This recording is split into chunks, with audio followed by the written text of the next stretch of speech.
Coming up, what an excellent day for earthquakes.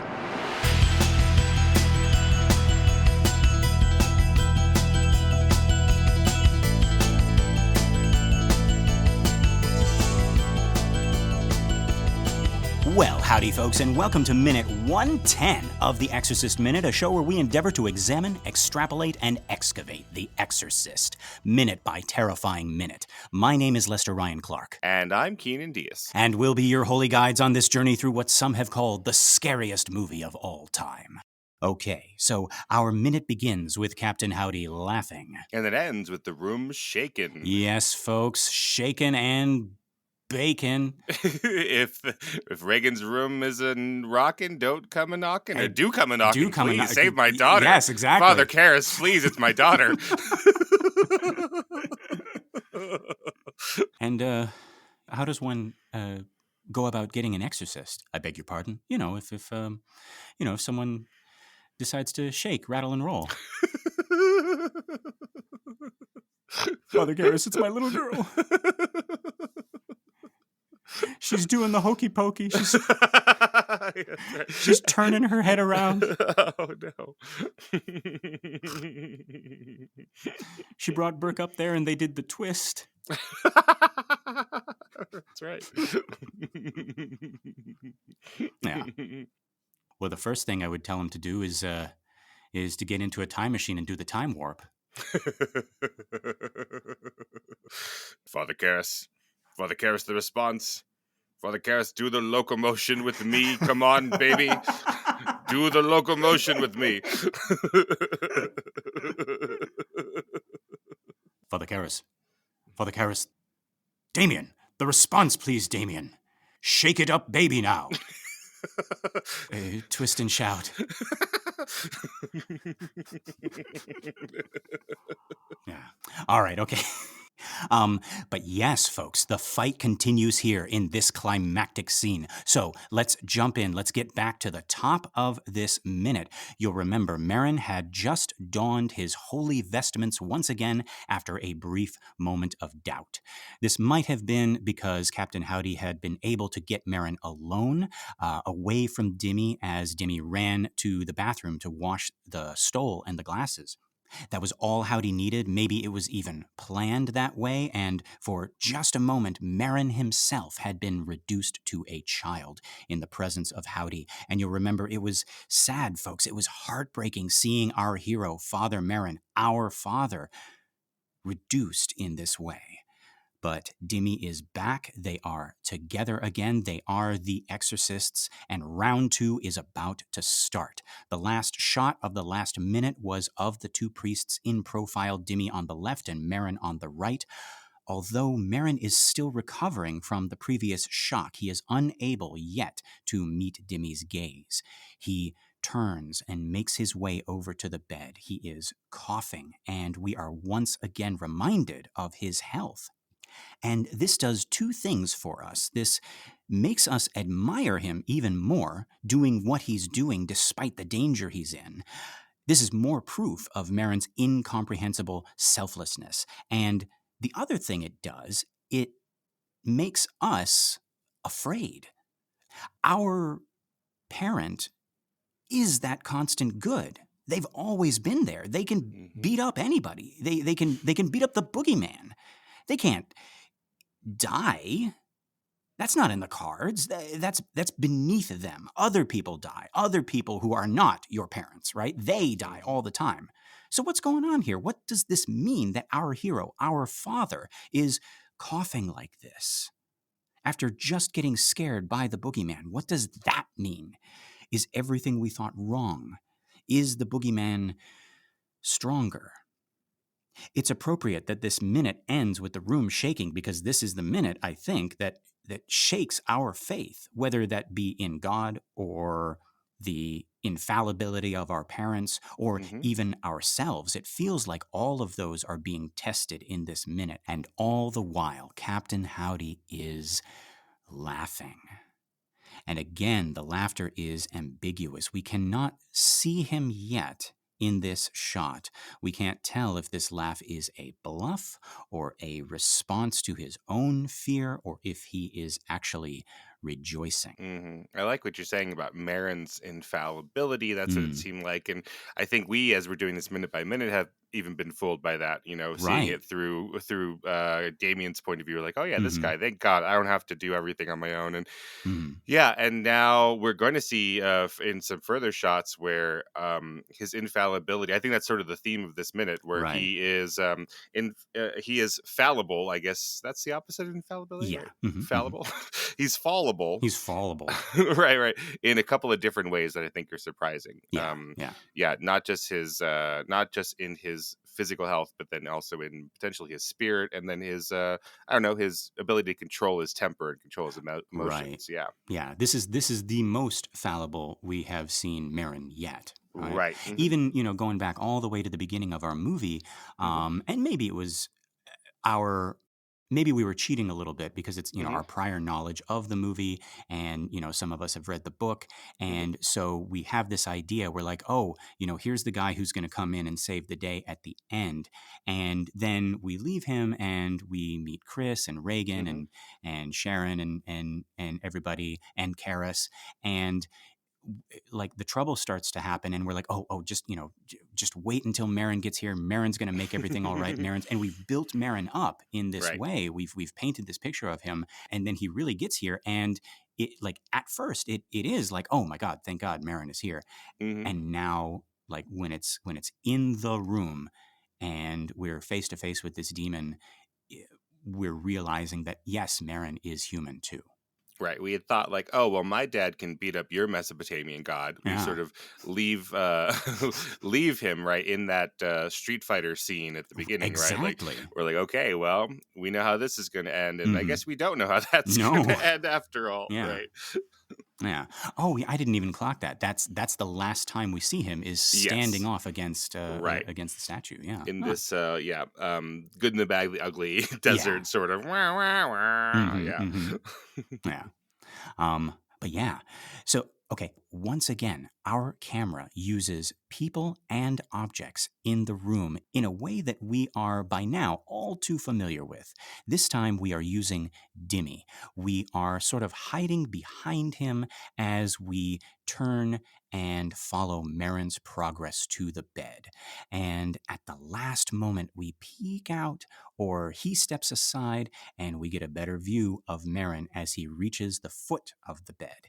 He grasps the bedpost with his right hand, and we see he has the Roman ritual in his left hand, which I can't tell if he is bending over from the cough or he's reaching out to touch Reagan with the book.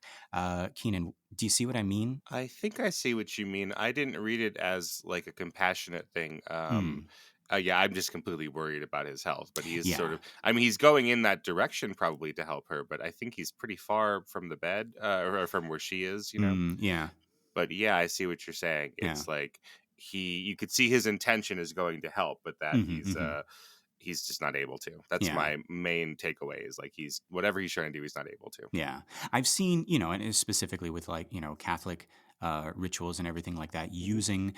using the cross, using the crucifix, Hmm. using, maybe even a book, like, and touching somebody with it as they Right. pray. And I thought maybe that was what was going on here. But then I also like that it could very well be both or neither, right? Hmm. Like, you can't tell. And yeah, the thing that we are focusing on right now is his coughing, right? Yeah.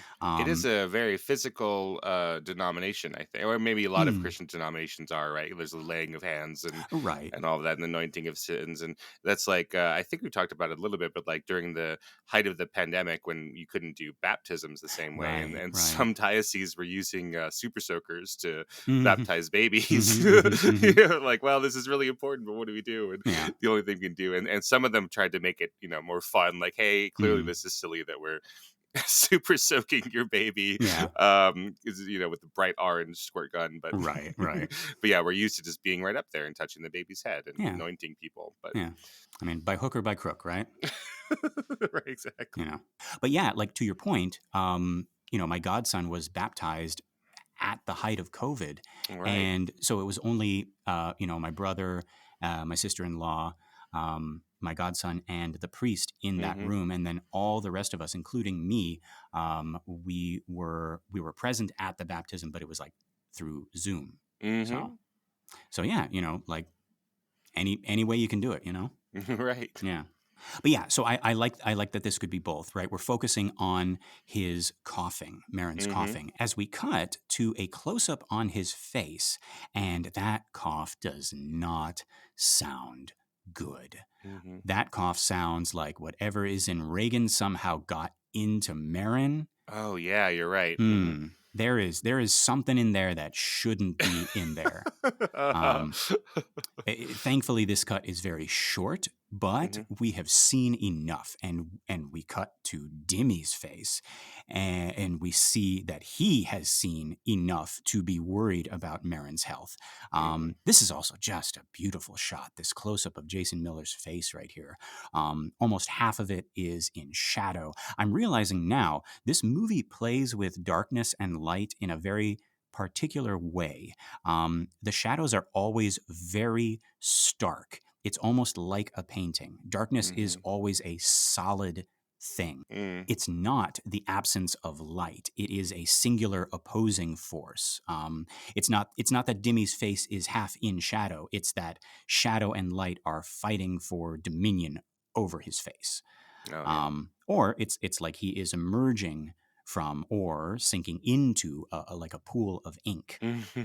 Yeah, that just reminds me of, do you know Batman the Animated Series? Oh yeah, The one, yeah, from the 90s when we were growing up. yeah. And they had figured out that they were going to be so dark that they wouldn't draw on white paper and use ink to color it. They would start with black paper. Oh, Yeah, because the default would be in shadows. Like, well, let's save us the time of having to ink every single one of these cells. Rather, right? We're gonna start with black as the default, and oh my then God. just paint light on top of it.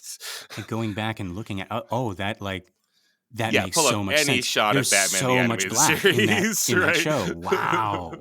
Yeah, pull up any single shot of that, and you're just gonna see primarily black. Hmm. And then, if you remember that series, like every once in a while, there's like an episode where like Bruce starts off shopping with his girlfriend or something during the Yeah. day, and it's like, Hmm. oh yeah, this looks so weird and uneasy. Why Hmm. is that? And maybe part of it is, yeah, because it's starting on black paper, and they're Right. working really hard to make it bright. And then It's they're out there shopping, and then Harley Quinn kidnaps the girlfriend or something right. terrible. Yeah. But And then we're back to the darkness we know and love. Yeah. yeah, exactly. Thank God. Even Yeah. just like an 11-year-old kid, I'm like, oh, thank God for this. I don't have Yeah. to see this date, Right. Well. this shopping trip to the department store with Bruce. Right. Oh, it's Hold the on. Christmas episode, and everyone's happy in Gotham City. Boo, boo, turn it off, put on Geraldo. Yeah. Boo. I don't want this at all. Yeah, but Mm. this shot of Jason Miller is super interesting. Like, again, we're using the benefit of refrigerating this room down to less Right. than 30 degrees and having his breath just spill out. So it's him up against the wall. I don't know what this in his background, there's some kind of wood element. I don't know what Yes. that is, I mentioned actually. that a little bit later. I think it's like a weird like hangable cupboard, like a set of shelves or something. Oh, and what we probably haven't seen yet is it empty, because we've probably seen it before when there's little girl stuff in it and Yeah, everything. yeah. Got it. Yeah, so it just looks like, yeah, he's in this he has to choose between two abysses behind him, one of Right. gray of what the wall looks like when it's not lit, and then yeah, this weird cupboard thing. And Mm. he's just doing so little, in a good way as an Hmm. actor. Hmm. And he's just sort of watching, and then yeah, just this puff of his breath comes out, and Yeah. it's backlit, and we get to just watch it travel away from him. Right. So That's the yeah. only kind of like hint that this isn't a beautiful painting is his breath, You're right? right. It's motion picture. Yeah, Yeah. yeah. It's really great. Mm, Yeah. I like what you're saying here about it being darkness looking solid, right? right. Not the Almost like it's cut from cloth, right? yeah, uh-huh. Mm, Because that is some theologians and philosophers' idea of like what I think you're referring to, like what evil is, or right. what darkness is the opposite of goodness, is the Hmm, opposite of hmm. God, or the lack of the presence of God. But Right. yeah, you're saying that no, it's actually a thing here. It's actually a Right. physical It's thing its that is own evil. thing. Yeah. Right? Yeah, Yeah. love it. Yeah. And it also doesn't help that, or maybe it does. Maybe that's the beauty of it, is that Dimi himself is also dark, right? Yeah. Mm-hmm. His eyes, his hair, his coat, right? Even in Mm-hmm. broad daylight, he is that lonely black cloud, as Blatty Right. puts it, right? Mm-hmm. And here, his own darkness is melding with the darkness around him. So his pale face is so crisp, you can literally trace the line between the black and the white there, right? Mm-hmm. I don't know if I'm supposed to make this analogy, but like Mm-hmm. looking at this shot, my mind goes to the white face of Captain Howdy in The Void, right? Oh, of course. Yeah. And there too, the blackness around Howdy's face was very clear because it was makeup, right? And we had Mm-hmm. speculated whether the black line of makeup was supposed to represent shadow, or if it was like the actual color of Howdy's body, like it was like black Mm-hmm. fur or something like that, right? Mm-hmm. Because like here, there's not really any gradient of darkness, right? It's just a sharp line.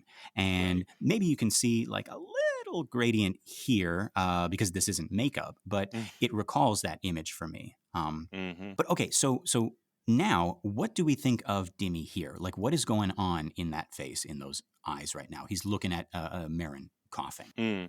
Yeah, it's interesting. It's gonna cut. It's gonna be from Marin coughing, and then we cut to Dimi having this very stoic reaction. Something's Hmm. going on there, but it's ambiguous. And then we're gonna cut from there to Reagan Right. laughing. So which of these is he looking at? Mm. Because of the way editing works, it becomes he's looking at both of them, Mm. and he's having this. So it's somewhere what between concern and fear and Mm. all of that together. But it seems like he's sort of freezing again, like he is. Yeah.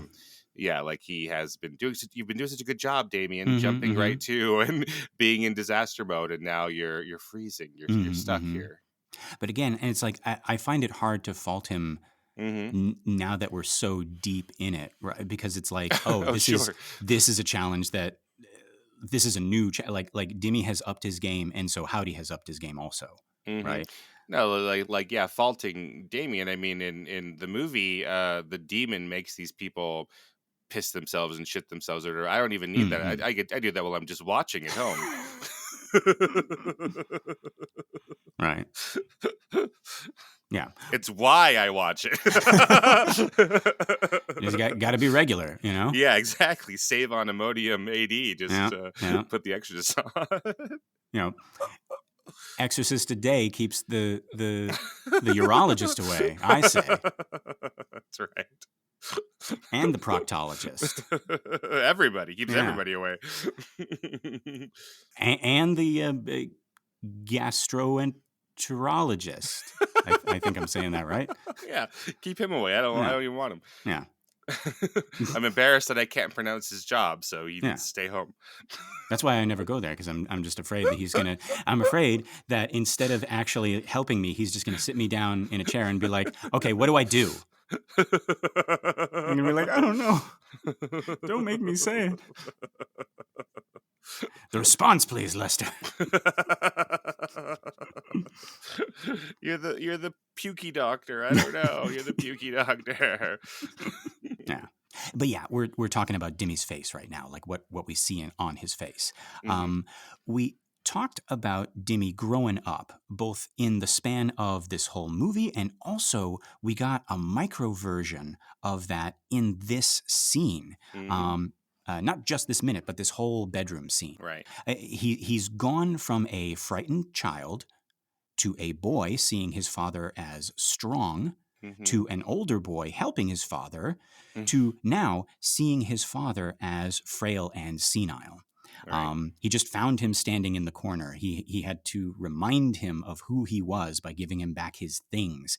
And now he watches as his father coughs. And so this is the tragic transition from boy to man as you realize your parents are also just people. They're not eternal. And you wonder, is this the face he made the first time his mother started coughing? Mm-hmm.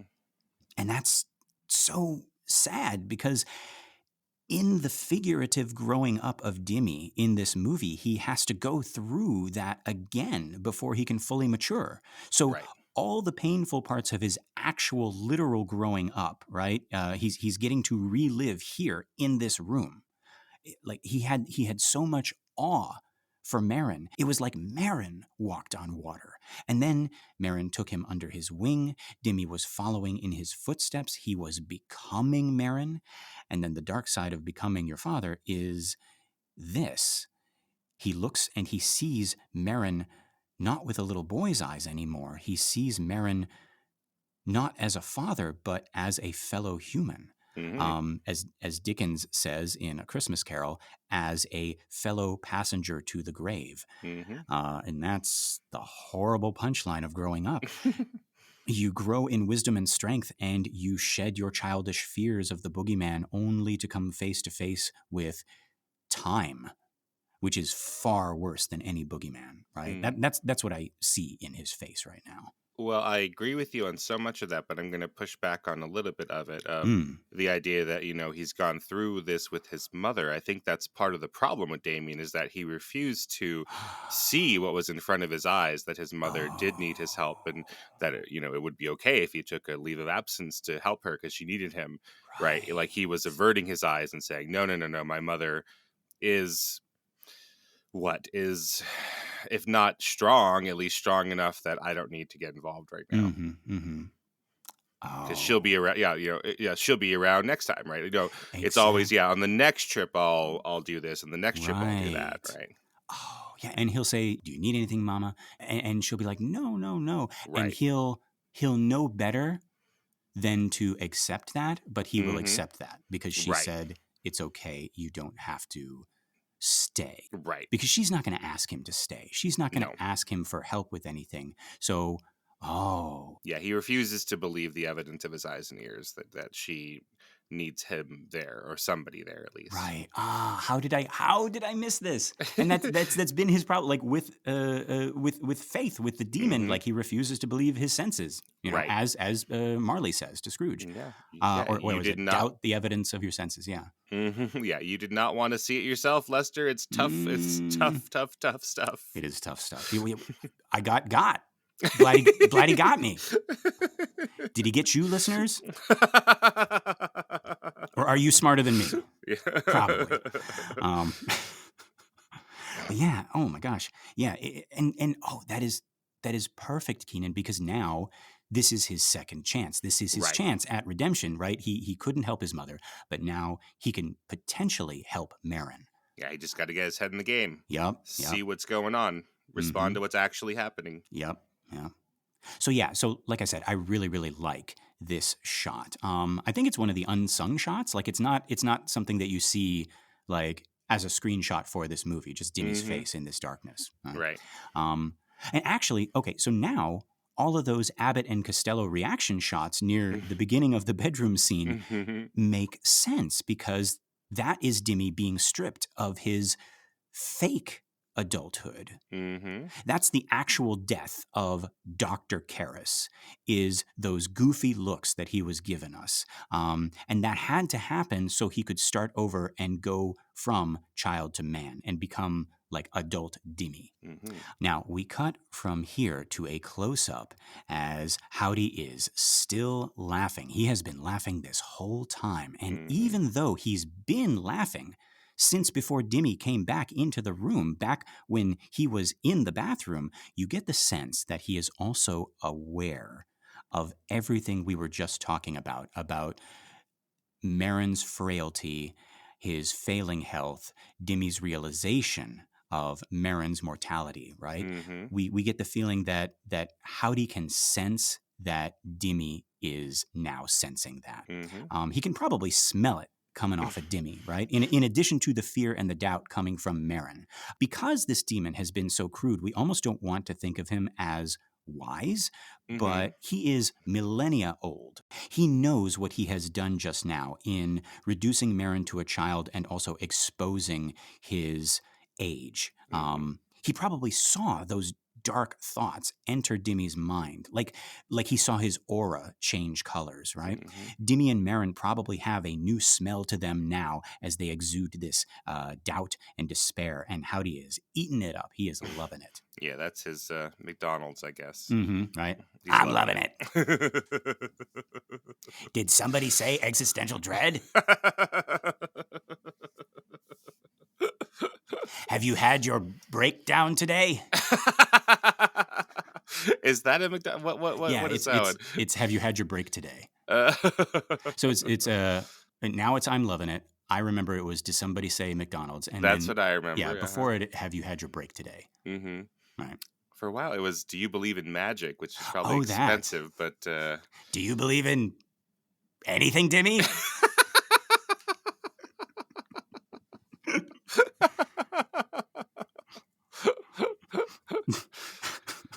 oh man, Yeah.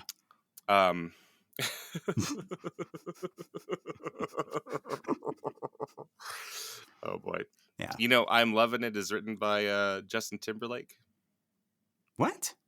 Hey, I'm just giving you the trivia, man. Wait a minute. I have conflicting sources. Uh-oh. I was told Uh-huh.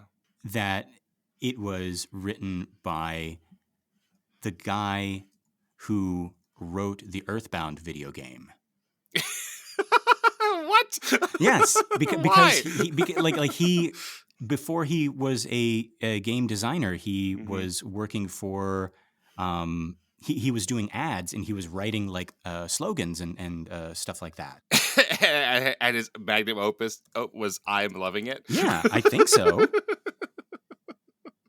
Earthbound. That's the one with Ness and everything. Yeah. Why would he? Hang on. He only Who came up with I'm loving it? We're gonna see. Okay. Since then, the jingle's origins have been debated. Where's the debate? It's a McDonald's jingle. Hey. This should be very, very visible Huh? about who wrote this. Yeah. Hang on. We're gonna go back to our good buddy who wrote All right.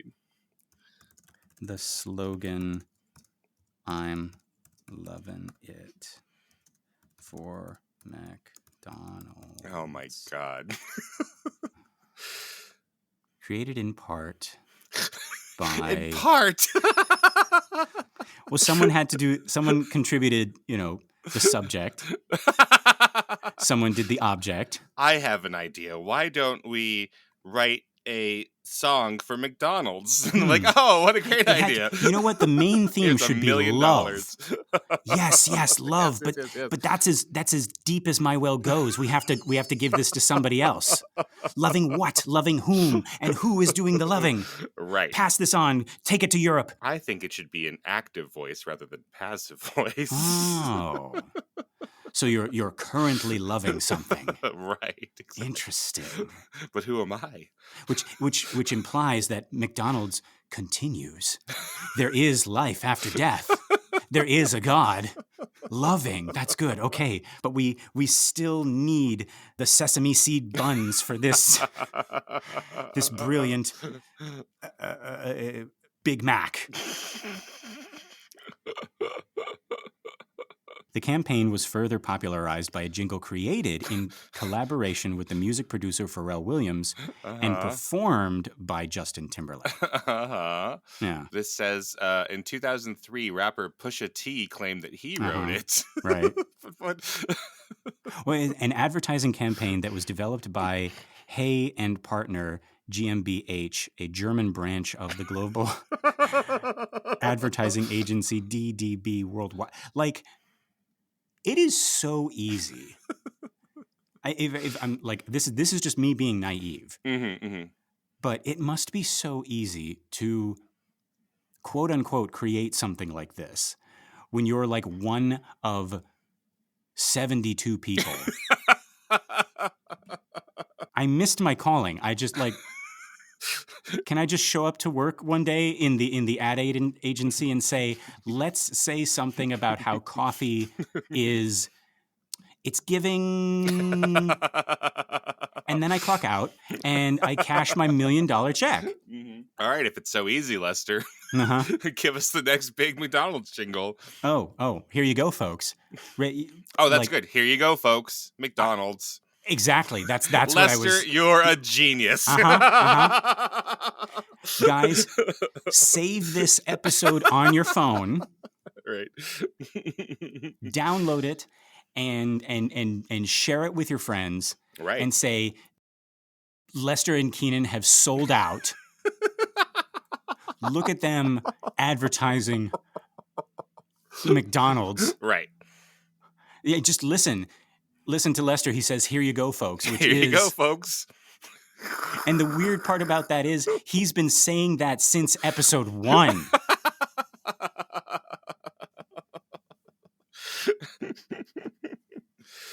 Yeah. It's just like the commercials are just like a red screen, a red room. You can't tell the wall from the table. It's just all red. Yeah. And then it's just blank for a while. And then a tray of McDonald's gets pushed from off stage. Just, here you go, folks. Yep. McDonald's. No. We're gonna be even subtler than that. Okay. Right?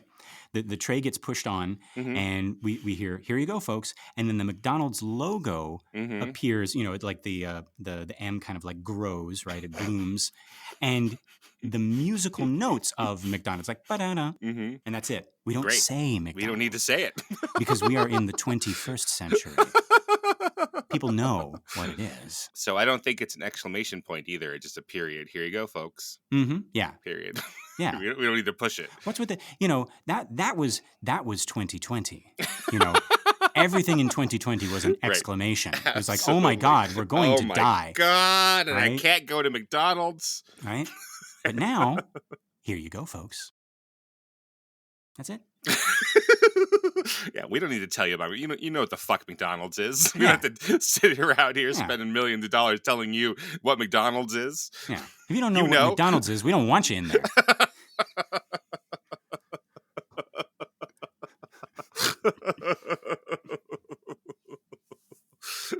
Yeah. All right, great. Yeah. Well, this episode was brought to you by no. You've made us millions of dollars. Now I'm saying us. Yeah. You notice our listeners noticed at the beginning, it was like, oh yeah, sure, Lester, you think you're so smart? Go ahead and do it. Yeah, right. Now I'm like, wow, we are geniuses, Lester. We have done this. Yeah. We have saved McDonald's from the break. Right. It was on the edge of extinction. Somebody think of the clowns. Coulrophobia is not That's right. cool. No. Coulrophilia now. Yeah. Thanks to us. Yeah. Anyway, I don't know how much of that I'm going to keep. Like all of it. This is our meal ticket. Yeah. Literally. We're gonna buy. Yeah, Daddy needs a new pair of microphones. Oh yeah. Just a pair of microphones for yourself. That's right.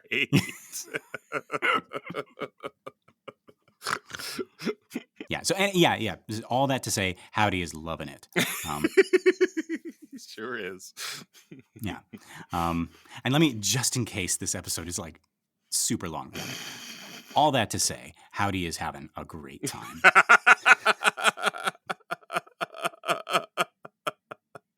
Right. There we go. Yeah. Seamless. Like the cheese and the sesame seed bun. Yeah. Okay. So Howdy's having a great time, even through his pain. Did you catch that? Like he's laughing, and then like this little twinge of something like shoots through him, and he's like, Mhm. And then he continues laughing. Again, I'm thinking of Heath Ledger with his Joker being physically hurt, but Right. his joy is overriding his pain. And yes, I have compared this performance to Heath Ledger twice now. And we have praised Linda Blair up and down, even more times than that on this show. And by now, I'm sure I sound like a broken record. Mm. But folks, this is the final battle. This would be her hardest scene, right, Mm. Keenan? Her most demanding scene, physically, mentally, emotionally, right? She's in this freezing room. She's not bundled up as like the Mhm. rest of the cast and crew, right? She's wearing all of this makeup, which she has to act through. Right. These uncomfortable contact lenses. She's jumping up and slamming back down on the bed. The Mhm. goddamn bed is moving sometimes. She probably has PTSD from her injury from before. Mhm. She definitely had to wear that terrifying throat apparatus again for the vomit in the previous minute. Right. And through all of that, she has given us the performance of a lifetime. And it's that little twinge of pain that she does in this shot that reminded me of that, right? There's enough nuance in that little in the middle of a laugh to remind us that she is matching Miller and Von Sito's performances. What do you think of this shot? Both like what's happening with Howdy and also Linda's performance. Yeah, that's interesting. Like this painful sort of twinge, right? Like we Hmm. argue about that so far on the show a lot. Like is he in pain? Is that Reagan's pain? Like what is that? Hmm. Yeah, but he likes pain, right? So I don't know. Right. Yeah. But yeah, it's so weird and bothersome that it actually triggers the next shot with Marin, which I think is Right. super cool. And it can be triggering either way, right? If Mhm. if it is Reagan making this little cry of pain Mhm. in between Howdy's laugh, Right. that can really make Marin angry. Mhm. Or if it is Howdy just laughing through this pain that he's feeling, Mhm. and like the pain is so strong that it actually like interrupts him like a hiccup. Right. Um, it like either way, that's gonna really get to Marin. Right. Um, and so now we cut, and man, I love this shot. I love this moment for Marin. I love this performance by Max von Sydow. Marin gathers up everything that's left in him. You can see his whole frame shake as he musters the strength for this command, this demand, this condemnation, this literal damnation of Howdy. He says, I cast you out, Mhm. unclean spirit. It takes all his strength, and you can see him gather it up and then hurl it at Howdy. At one point, Blatty says Marin's words are like thunderbolts, and this Mm. shot here made me recall that.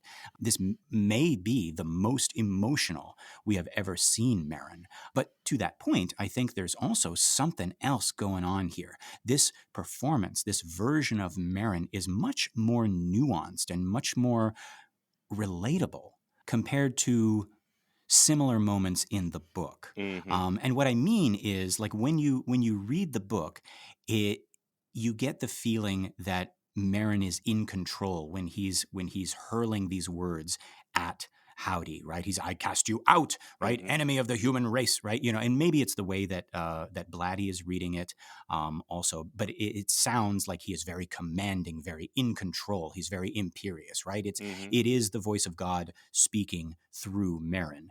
And here it's Marin speaking these words, right? It Mhm. it is his frail vocal cords, it's his frail body, it is his frail soul speaking these words to Howdy.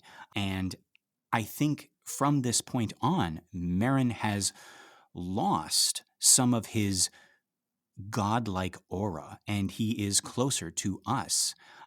This isn't the voice of God. This is the voice of Mhm. a man. And I think that's a good choice. We have seen Father Marin, Marin the Exorcist, Marin the Holy Warrior, Saint Marin, as Howdy calls him. Now we're seeing Lancaster the Man. Mhm. And rather than coming from God, Marin's line can almost be seen as a cry to God for help. he's on the ropes now, and he's frustrated. He's fed up. He's finally cracked, and his shouting could denote a loss of control. Yeah, and to me, it feels like he's saying this for the wrong reasons also. Mm. Like it's not about her in this moment. It's about saving his face or coming back or psyching himself up because he just had this terrible moment, Ah. or like, yeah, Mm. his frustration with himself, and he's coming back from the brink. And I think the shot is so interesting because it's Mm. almost, he's not quite looking directly in the camera, but Right. his eye line is close enough that kind of feels like that, like he's yelling at us.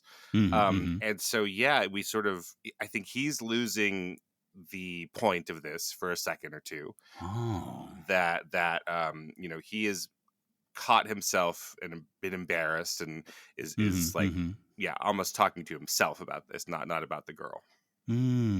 Okay, that's very interesting because there is a line Mm-hmm. in the book. Howdy accuses Marin of, still being the old Marin that he knew, Mm-hmm. and saying, you don't care about the girl. You have Right. made her a contest between us." Mm-hmm. Um, and I wonder if that was what Sito and Friedkin were doing with this performance right Mm-hmm. here.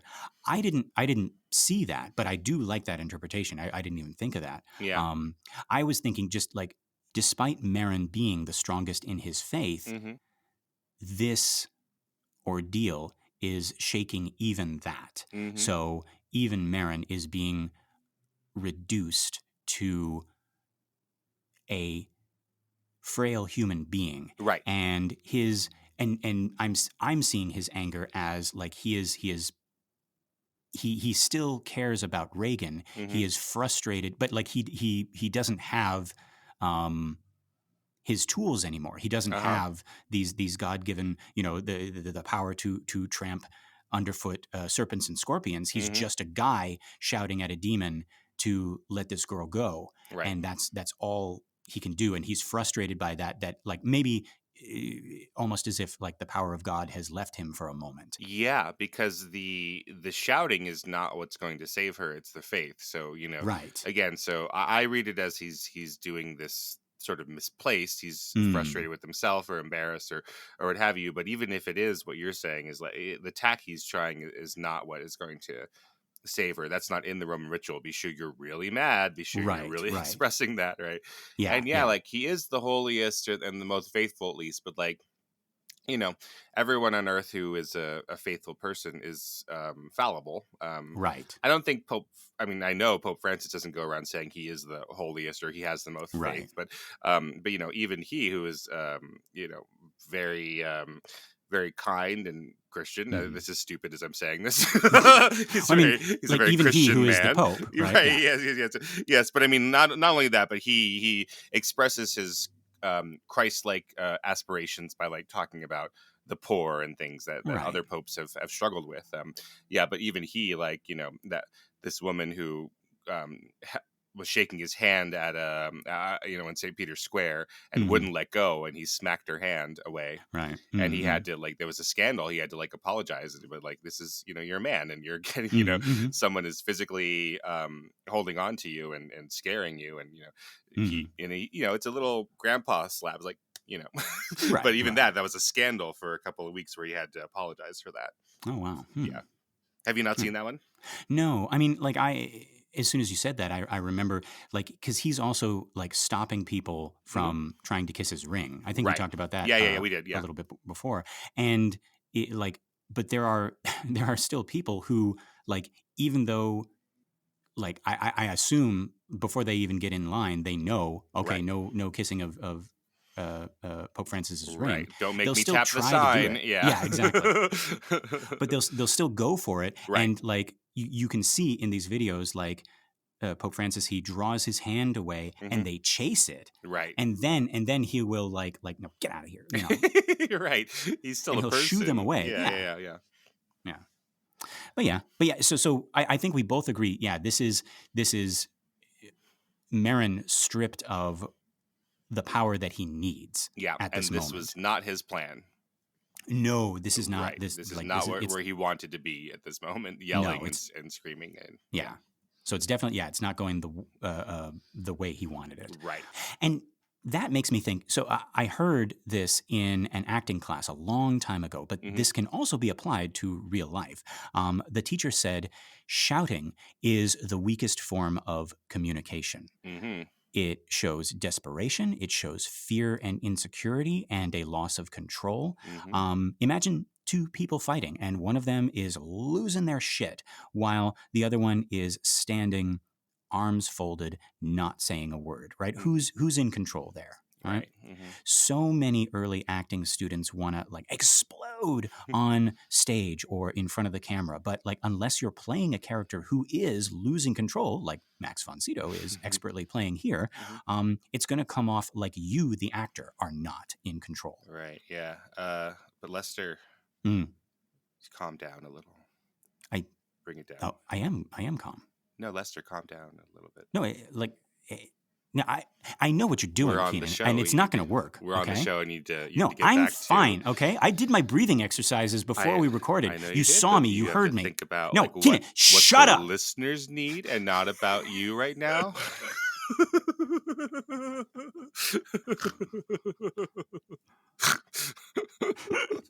I hope I didn't peek. Oh no, I didn't. Okay, good. Yeah. No, Lester, you peaked long before this. Yeah. But but what I'm saying is Max von Sydow made the perfect choice here to show Marin on the ropes. This is a role reversal from the beginning of this scene. Remember, it was Howdy who was shouting and cursing and acting like a cornered animal. I'm not saying Howdy's being calm now, but let's say rather that Marin has been infected by Howdy's energy. Yeah, like the stuff that he vomited out is in his lungs now, and he's been infected by this nastiness. Exactly. Yeah, right. There's also a little story behind this shot. Keenan, do you know about this? No. Oh, okay. So, folks, I know we've been praising Linda Blair and Ellen Burstyn and Jason Miller up and down and all over the place in this movie, and I'm realizing now, as I go back and I listen, that when we talk about Marin, we mostly talk about the character Marin. And if we mention Max von Sydow, we tend to talk about him in relation to Bergman and film history. And we, or at least I, haven't mentioned how much of an acting legend he was, even at this point. I think his only match in this whole movie in terms of renown is Ellen Burstyn. But Max von Sydow was internationally famous in a way that Ellen Burstyn wasn't yet. Right. He was a big name in European cinema, and so even to other actors, Max von Sydow was a bit of a legend at this point. He was as famous in the acting world as Marin is famous amongst priests. Like, when you heard Max von Sydow was going to be in your movie, there would be this, like, tremor amidst the actors. Everyone's just like, oh, Max von Sydow. Oh, Max von Sydow's coming. Oh, Father Marin. Oh. All that to say, I wanted to make sure we had established him as this internationally famous, highly regarded actor so that we have context for Linda Blair being able to derail the great Max von Sydow in that previous minute where she curses in front of him for the first time, and now this part here where the great Max von Sydow has trouble with this line. That's the story I'm trying to tell. And it's my fault for not establishing, Max von Sydow's acting prowess earlier. It's like in our History of the Devil bonus episodes, right? I'm going on about, all the different demons and angels who show up in the Bible, but then we get to a story about Jesus, and I'm like, I don't need to explain who this guy is, right? But Lester, it's not your fault. I know. Lester, no, I am aware. It's not your fault. No, we're not doing this again, Keenan. Well, Lester, I'll be here when you are ready to do this again.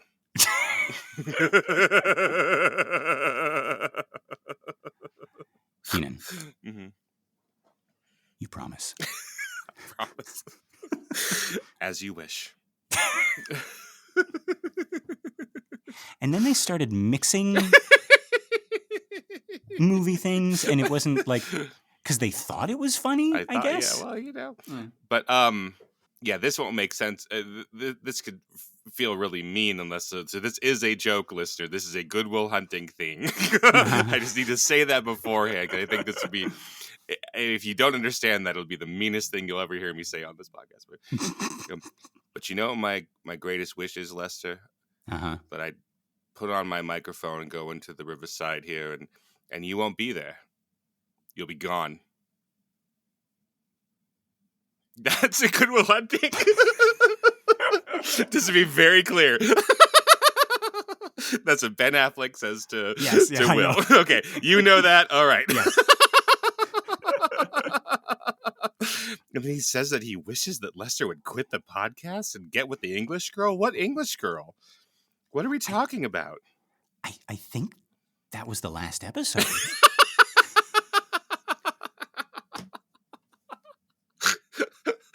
The Exorcist Minute ends in minute 110. Yep. 20 minutes early. Yeah. And the guy's like, oh, thank God Lester wasn't there on the podcast today. That's just how it ends. Yeah. See, so now we have to open minute 111 with you just being like, well, howdy, folks. It's me. Right. I got my Dunkins. I'm here in the studio all by myself. Right. Lester's going on to bigger and better things.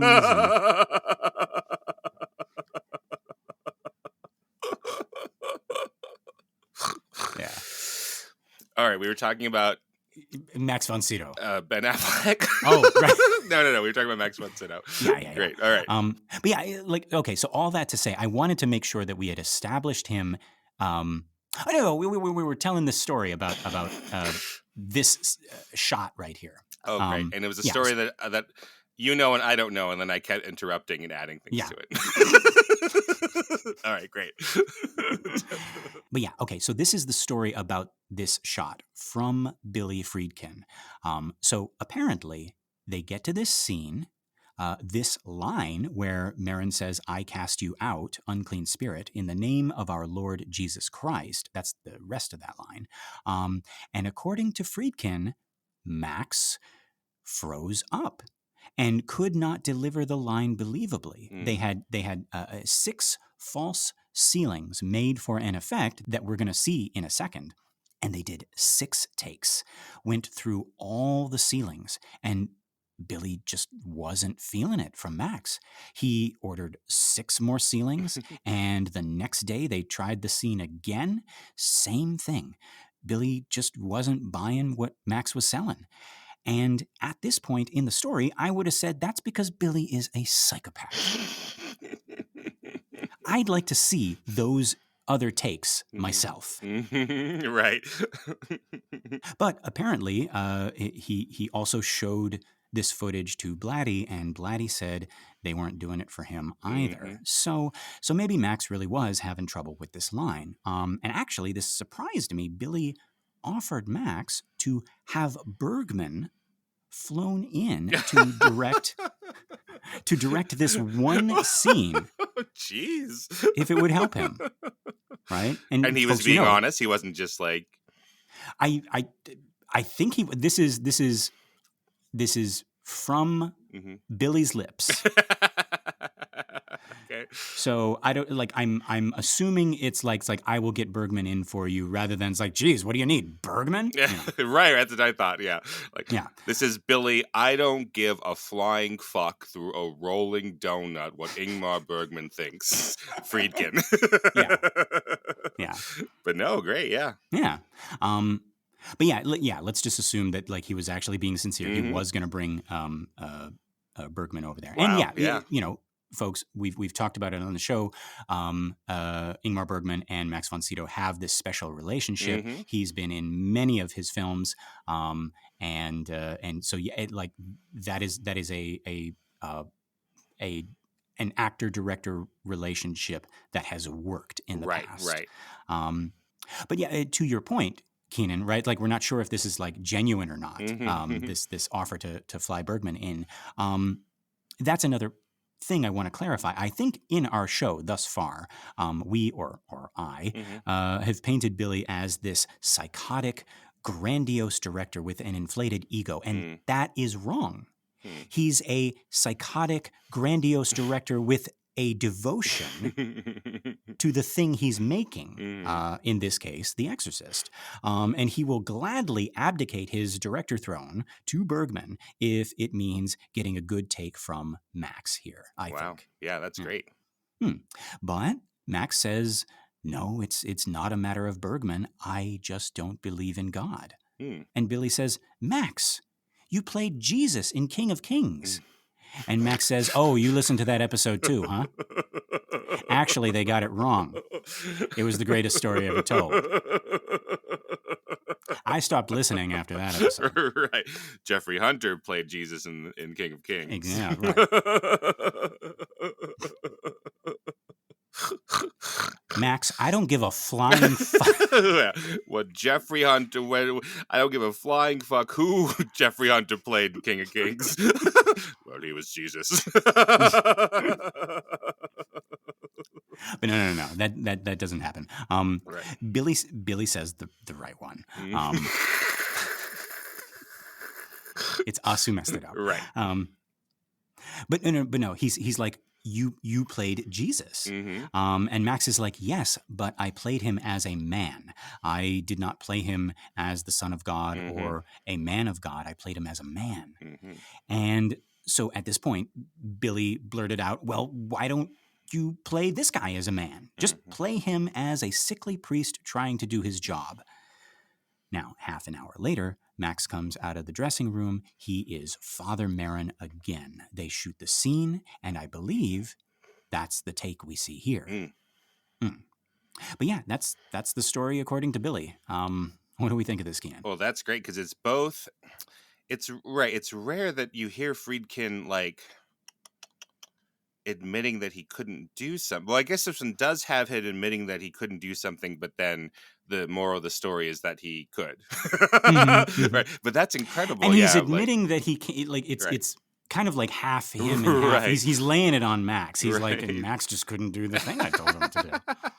But that's really cool. Yeah. The idea of like, we're on this big budget movie now, Max, and and we could fly in Bergman from Oslo and he can do this and whatever you need. That's super cool. I like that story. I don't know if it's true, but I like it. Yeah. Okay, so folks, you might have noticed that when all is said and done, the ceiling doesn't even crack in the same shot as Max von Sydow saying this line, right? That was the whole point of the story, was like, we're wasting too many ceilings and Max isn't delivering the line. Right. The way Billy tells the story, it seems like he's implying that they went through 13 plus ceilings because Max was having trouble with the line. Right. But in the finished film, the ceiling is an insert shot. Am I using that term correctly? Yeah, it's a shot without a person in it or a person's face. So it's an insert. Yeah. So we don't see von Sydow at all when the ceiling cracks in the next shot. Right. Yeah, So, but I see what you mean. Like, so this shot is from below, from Howdy's perspective, and we have a lot of ceiling. So that makes sense. The idea would be like, as he's saying this thing, then the ceiling cracks behind him. That sounds pretty cool. right. But then, like all of that fuss and muss, and then Maybe they just ran out of ceilings. They use every ceiling in the New York tri-state area. Christ, 88 ceilings. Yeah. Maybe that's true. Maybe they just exhausted their ability to do that. Yeah. Or do you think Friedkin had the idea to do that all along, or did he decide to do it that way, like even after Max von Sydow gives such a great performance here? I don't know. So maybe they use their 12 ceilings on shots of von Sydow, and then like, well, let's not do this anymore. Let's just do an insert where we're breaking the ceiling. Because it's not like just to clarify, it's not like a ceiling. We haven't built some robotic ceiling that cracks and then replaces it. It's not animatronic, and it resets after. Like, we're just taking a ceiling and then we're actually breaking it on the other side.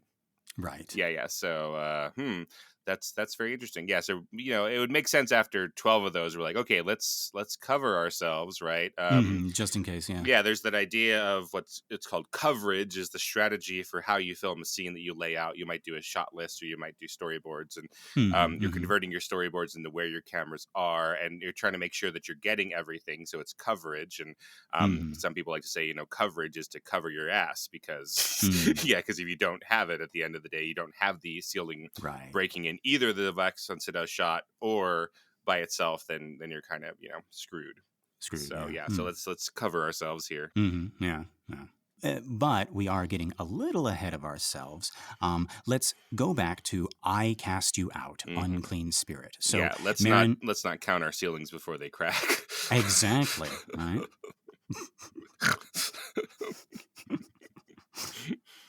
Here you go, folks.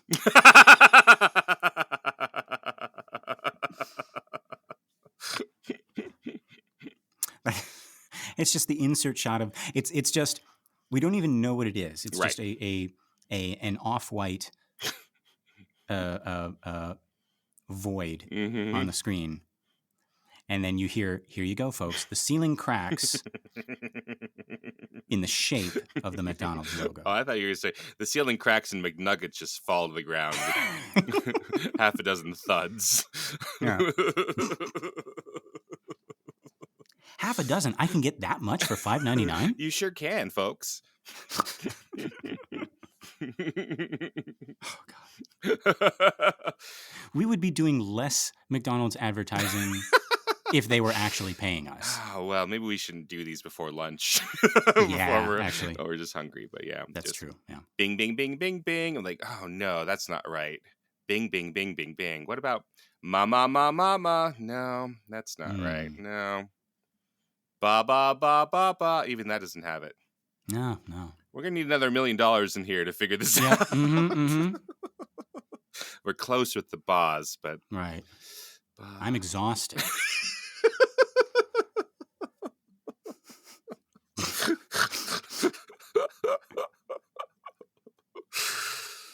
I get this crick in my neck from tilting my head to the side.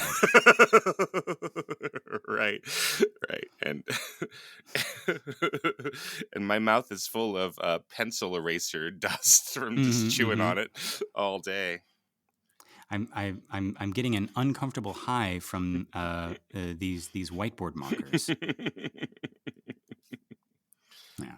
Okay. So back to "I cast you out, unclean spirit." So Marin has just said that line, and we cut, and Howdy sits up on the bed and says, "Shove it up your ass, you F word."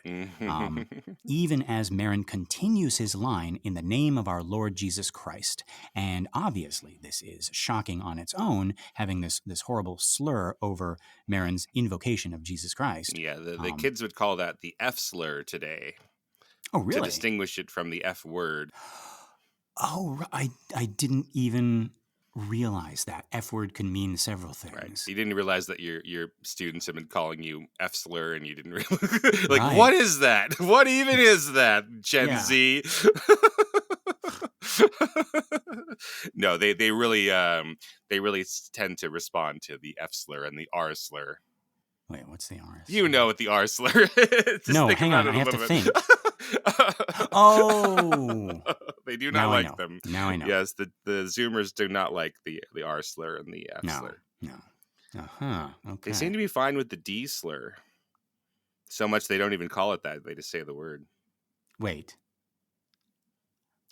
My brain isn't as fast at 40. This is Zoomer slang. Right, they don't call it that, but the slur for lady F slurs. Oh. They just say it out loud in class, so I don't know, but they don't like the other ones. Listeners, are you playing along with me? Because it's taken me a while to think of these with just the first letter. That's the kids today, man. Yeah. They don't think it be like it do. But it is. Yeah. All right. Anyway. Okay. So we're back in the scene. Howdy has just interrupted Marin as he says, I cast you out, unclean spirit, in the name of our Lord Jesus Christ. As he says this, Marin makes the sign of the cross over Reagan. I love the rhythm of everything that happens next. We cut back to Dimi. It's the same shot as before, that close-up of his face half in darkness, and exactly on the word Christ, we hear this rumbling boom, then a crack, and Dimi turns his face to look up at the source of the sound, and his whole face is swallowed by the shadows as he does this. Another cut, and now we see the ceiling crack, and it's a great sound effect here because it sounds both like something splintering and breaking, and also like a boom. Mm-hmm. Back to Marin as he continues. He steps forward with this condemnation. He says, it is he who commands you. I just happened to pause it here, and I can't tell if his eyes are actually red, like, like bloodshot Mm-hmm. red, or if it's just the light doing something through his glasses, but like his eyes look red, almost as if he's been like crying or emotional or something, I or just like think you're not right. sleeping. Yeah, I think you're right. I don't think that's a light thing. I think that's coming from because there's no other like discoloration really. Yeah, Right. I think he's really been doing it. Yeah. Now, Maybe right it's before. like, well, what do you want, Max? Do you want me to call Ingmar? He's like, Mm. no, no, don't call Ingmar. It's like, well, are you gonna do this? You're gonna do it, or you're not gonna do it? Are you gonna call Ingmar, your daddy? He's like, no, don't call Ingmar. Don't call him my daddy. You're gonna cry about it? Is that what's going on now? You're gonna cry to Ingmar? There we go. That's a believable story.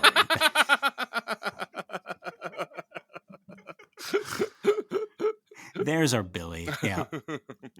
Yeah. But no. But yeah, so yeah, his eyes are indeed red Mm-hmm. in this shot. And right before we cut away, we get to see Sido/Marin take a deep breath for his next line. He also opens his eyes real wide Mm-hmm. just before we cut away. I don't know why I love that so much, but I do.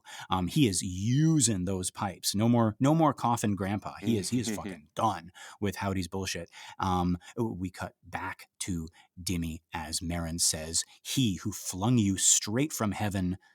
Or it could be like from the heights of heaven. I Mm-hmm. can't. The subtitles say one thing, but it sounds like another thing. Mm-hmm. So he who flung you from the heights of heaven to the depths of hell. Mm-hmm. Now, as he is saying this, a bunch of things are happening. It is chaos in this room, and what I love is that each thing happens on the beat of a word. So we cut back to Dimi, and there's something behind him out of focus. And at first, I thought it was like the armoire wardrobe, Mm-hmm. right? Like making its return, Yeah, right? this time it's personal. Yeah. Yeah.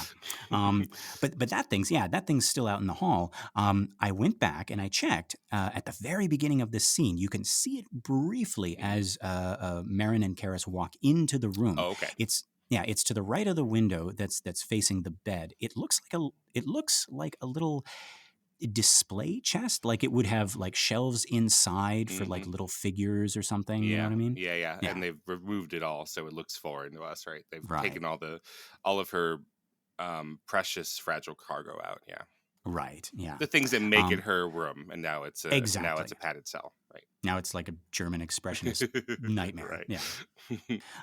But yeah, so that thing is behind Dimi on the wall, Mm-hmm. and he turns again as it crashes to the ground, and this happens exactly on the word flung. Mm-hmm. We cut all this, folks. All this stuff is happening so quick. Like these cuts are less than half a second.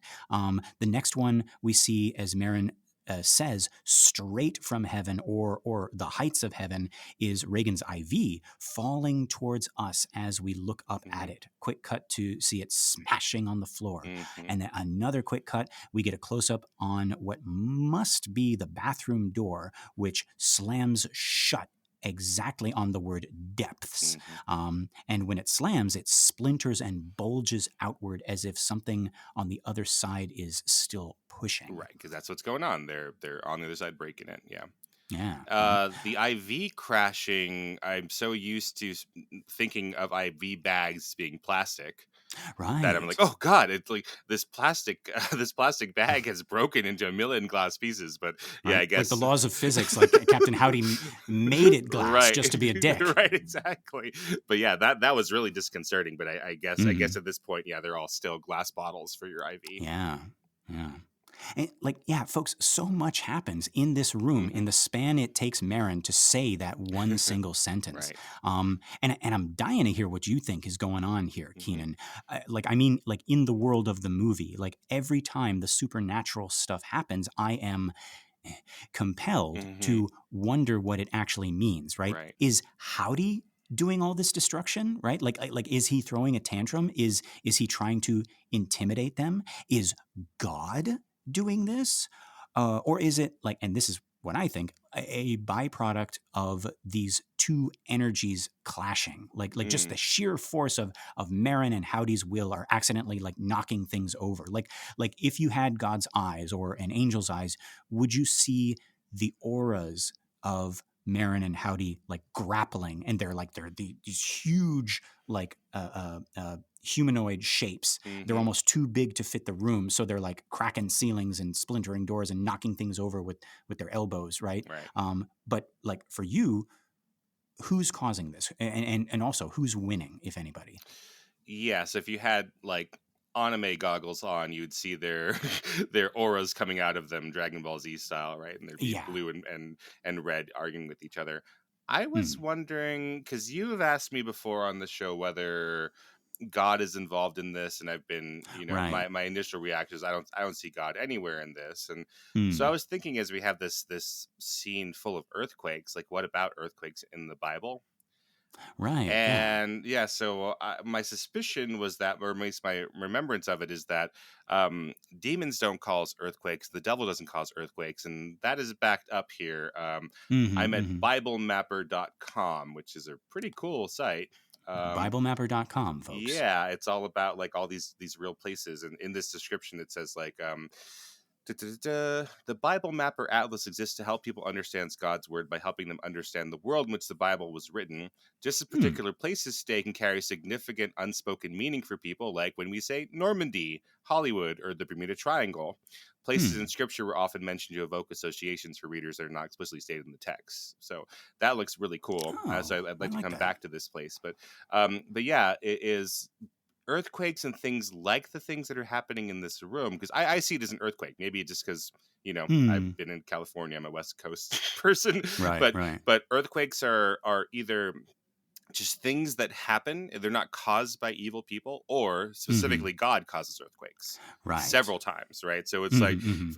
just in my cursory reading, it's like half the time it's just things that happen that God helps you through Hmm. because it's like a plague or a drought or whatever, or Right. it is a reaction to goodness that God is creating. So like an Hmm. earthquake Hmm. happens when Jesus is crucified, when he's resurrected rather, Right. right? Hmm. Earthquakes happen in Revelation.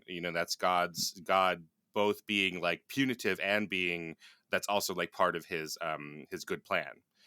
Yeah, Right. is so Hmm. both of them. So if there is, so I was trying to think of that question and not just brush it off from you, like, is God in there? This might be Hmm. evidence of that this is God as opposed to Hmm. just something terrible happening in this room, which it might seem like if you're in the room.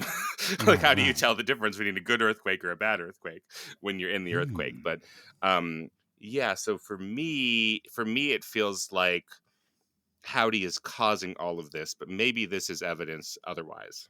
Hmm. Okay. Interesting. All right. So yeah. So after that, kind of like looking back on the evidence that we have from Scripture and Hmm. from like historical, religious slash historical context, Hmm. right? And it pointing to God, but we still think like maybe this is Howdy, Yeah, but maybe Blatty is thinking in that tradition of right? earthquakes happen during miracles sometimes. Right. It's very biblical. Yeah. Right. Hmm. Interesting. Okay. So we're still on this door, uh, and we. Oh, Yeah, I yeah. have something about the door actually before we go away Oh, from it. okay. So this bathroom door that's closing because Carl is embarrassed about how long he's been in there. So Yes. Carl slams it shut. Like, this is not a time for them to recognize me. Yeah, so it closes. Yeah. If you go frame by frame, you can Mhm. actually see that the door is pre-broken. So this, I was talking about, okay, with the ceiling, I believe that they're just cracking real ceilings, but this Right. door looks pre-broken, so maybe they're even resetting it. So if you go frame by frame, you could see where the crack is vertically, through Uh-huh. the panel of it. So yeah, if you want to do that, just, I don't know why you'd want to go frame by Mm. frame and destroy this illusion for you, but you can if you Mm. would like Oh, wow. to. Well, I mean, it even if that's the case, it does the job because it is a perfect type of crack, Yeah, right? yeah, exactly. Like they would have to that's not a crack that you can like replicate or recreate without doing a little bit of like pre-breaking. Oh yeah, that's probably right, right? So you can break this door, but it's not going to break the same way, right? Or break 6 doors, and they're not going to Hmm. break in the same way just by Carl pushing it on it with his foot. Yeah. Right, right. He's a very powerful man. He's just trying to reach the toilet paper roll that's rolled behind that door with Right. one He foot. didn't even He mean ends to. up Yeah. slamming it. Right. Yeah. I apologize. Have you ever done like? Have you ever? I'm sure. Like Mhm. everybody's done. Like accidentally slammed a door, and then it like you have to like make the choice about whether or not you go back in there and be like, I wasn't mad. Right. I'm just The draft really, really closed. Yeah. buff. Yeah. Exactly. That must happen to you all the time. But no, like I've had like times Mhm. when like I don't know, I'm talking with somebody like and we're in a disagreement, Right. but it's like a civil disagreement Mhm. and we walk away like mature Right. adults and I close the door and my stupid like finger slips or something or like like the airflow or whatever just slams it and I'm on the other side of the Right. door being like, okay, Oh God. does this help make my Right. point? Or do I go back in there and be like, sorry, I didn't mean to do that? Yeah. Sorry, I didn't mean to do that, but I could have if I wanted to. I was Yes, justified in it. I'm still mad, but I'm not that mad.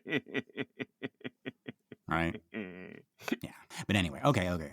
Yeah, so we cut away from this door Mhm. as Marin is finishing the word hell. Mhm. And we're back on Howdy's face, and he says, fuck him. Right. I managed to pause again at the perfect moment, and you can see again just an amazing job Linda Blair is doing here. There is so much hate, Mhm. so much anger in those eyes, and yes, she is able to show that through the contact lenses she is wearing to the Mhm. point where I actually thought, wait, did they change the lenses? Are her pupils bigger? I don't think I they don't are, think so. but Yeah, they're little yeah, pinpricks. Yeah. yeah. So they're the same contact lenses, but the fact that I thought pieces of painted glass were behaving like regular eyes Mhm. means her performance was enough to make me think that. Right. And so yeah, so in this very quick shot, Howdy shouts "fuck him," which I thought was in reference to Marin calling upon Jesus. Mhm. I misremember this every single time, probably because everything is so chaotic. Right. But that's not what Howdy is saying. Like we cut from his hideous face back to a close up on Marin as he says "be gone," and now behind him we can see that broken ceiling. Right. And this makes me wonder if this was the original angle that Friedkin wanted for the Yeah, whole thing. probably. Yeah, I feel like if they could have arranged that cracking in the shot with the right performance, they absolutely would have. Yeah, Yeah. but again, it's also this like proof that with a film actor, you could use part, even if we're like, okay, this take isn't working, we're going to do Hmm. more of the scene. You're going to do most of the scene in each shot. So Right. like, okay, this isn't working for where we want it to be based on our shot list or our storyboard or whatever, but like parts Mm. of it are still going to be workable, right? So Right. if we take the Friedkin Bergman story at face value, it's the beginning part of it that wasn't working, the end part of it was, and we could use both of them. Right. And that's this like wonderful gift that film actors have, where you don't have have to be Yeah. perfect all the way through every single take, unlike a theater actor Right. who has to. Yeah. Yeah. So yeah, so Marin says, "Be gone from this creature of God." Mm-hmm. That's the whole line, and over it we get the rest of Howdy's line, which had begun with "fuck him," and as Marin is speaking, he repeats and says, "Fuck him, Karis." So he's not saying "fuck him" Mm-hmm. in response to Marin invoking Jesus. Right. He's telling Karis to fuck Marin. Right. This is more of the, it's like lick me, Mm-hmm. or stick a cock up, Right. or shove it up your ass, right? He's just shouting at random people in the room to do this or to do that, right? Mm-hmm. Yeah, put your right foot in, put your right foot out. Simon says fucking. And again, I just had this moment of disappointment. Like I thought at first he was challenging Marin, challenging Jesus, Mm-hmm. but he's just being childish and mean again. Mm-hmm. Yeah. But then I thought, well, that's even scarier, right? Mm-hmm. It's back to that desperate animal thing again, right? He's cornered and he's throwing anything and everything at them, right? Mm-hmm. Either that or it could be more calculated, like, like he's doing it specifically to undermine Marin's words. He's not allowing the prayer to have space or silence or reverence, right? He's filling it with noise. Mm-hmm. I don't mean for this to be funny, but it's like he's filibustering, Right. Uh-huh. Yeah. like he's halting the progress of the exorcism with noise. Mm-hmm. Now that I say that, I think that's what this is. Yeah, I like that a lot. Just like delay, right? Right. Just maybe I can't do anything about this, but I can at least maybe delay this so that I can think of a new plan, because what I've been doing isn't exactly working. Right. Yeah. So he's doing this. It's like, I am Henry VIII. I am. Right. Ted Right. Cruz reading Green Eggs and Ham into the Congressional Record to filibuster. Right. Yeah. There you go. Yeah. Right. Now, before we cut away, I want to talk about how much I like this last little bit of Marin's shot. He has just finished saying, "Be gone from this creature of God." And depending on what you focus on, you get 3 distinct impressions. You can hear the finality of that line in his voice. The word God ends in this exhausted exhalation, as if it took all of Marin's strength to get that line out, Mm-hmm. right? So that's what you hear. You can see in his eyes that he is emotional. I can see more clearly in this shot. Yes, his eyes are definitely red, as if from crying or maybe just not sleeping. Mm-hmm. And so Marin has been stone this whole time. He has been a statue. Mm-hmm. He has had this professional priestly stone armor, the armor of the exorcist, and we've gotten tiny glimpses of his love and compassion shining through that armor when he's talking to Chris or Karis, or way back in the beginning with the tea shop owner, or his good friend the curator, whom we lovingly refer to as Jesuit Dean. It's been a treat for us thus far to see Marin the man behind Marin the priest. Mm-hmm. He seems like such a good soul, making everyone feel safe and seen. But we understand the need for that stone. He needs it so he can do what he's got to do. But then, in this scene, we witness Howdy shatter that stone. Marin's armor falls away and he's reduced to a child, and we feel for him, and we think, oh no, not Grandpa. He's too gentle, he's too loving, he's Mm-hmm. too kind by himself. He's not fit for this fight. He needs that stone. Mm-hmm. That stone shields him from Howdy. But now, in this minute, we are seeing that, or at least I'm seeing, maybe it's the other way around. Maybe that stone was the only thing protecting Howdy from Marin.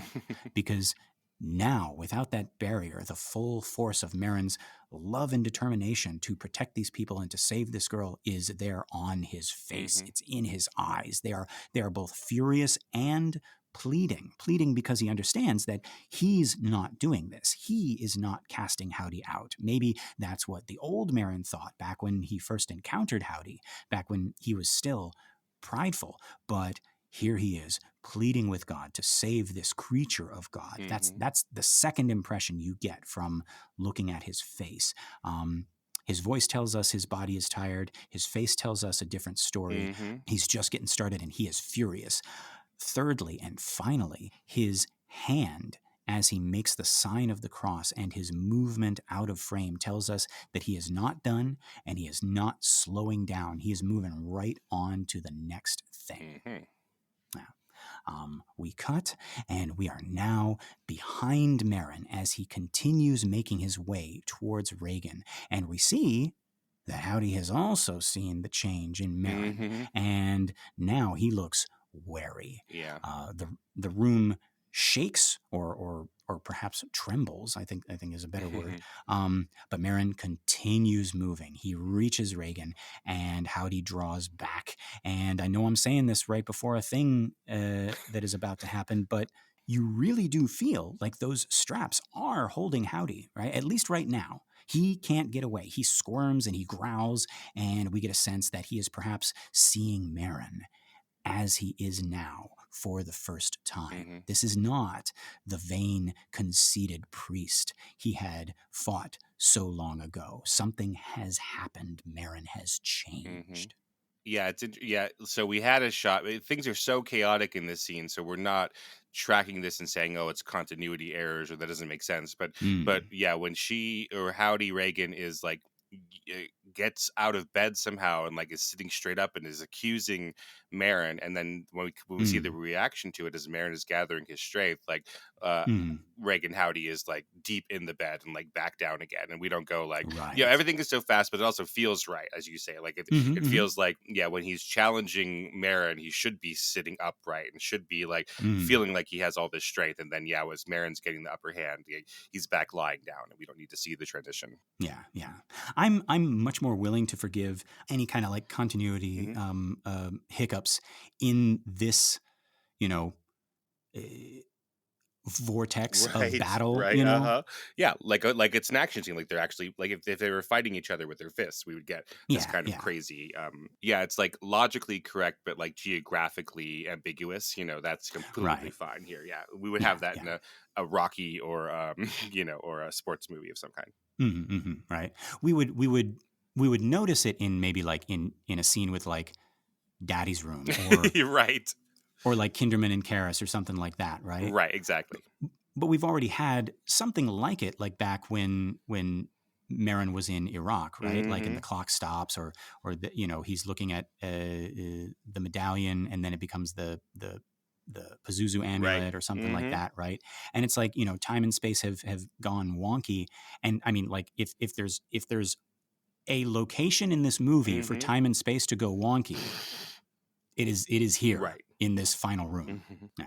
So we cut, and we are now standing at the bottom left corner of the bed, behind the bedpost, again, as if we are a third priest. And Marin kneels down at the far side of the bed as he says again, "Be gone." Dimi is right behind him. He kneels down, open book in his hands. Marin reaches out and tries to make the sign of the cross on Reagan's forehead, but Howdy jerks away. But again, he can't go far. He can only turn Reagan's head, and it makes no difference to Marin. He traces the cross on the side of her head twice, as he says, "In the name of the Father and of the Son." Howdy is growling, but it's a weak, injured growl. We cut to a close-up on Reagan's face as Marin continues, "And the Holy Spirit," making the sign of the cross one last time.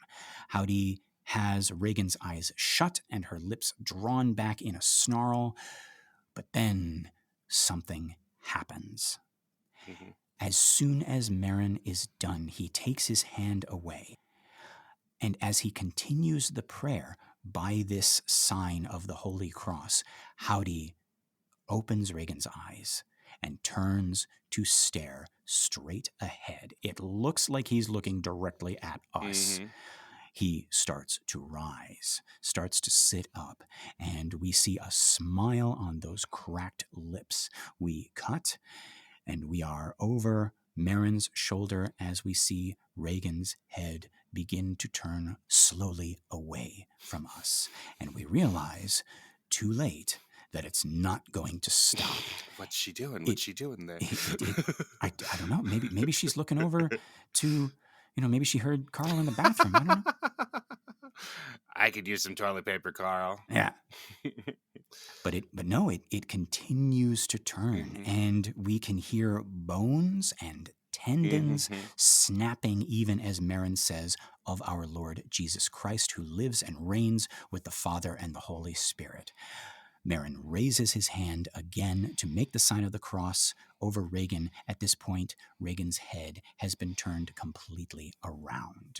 And again, I think we talked about this the first time Regan/Howdy did this, but this was one of the arguments that Blatty had with Friedkin, because I think in the book it is implied that Howdy is only doing that to Regan's head to taunt Chris, and he doesn't do it all the way around because that would kill Regan. Right.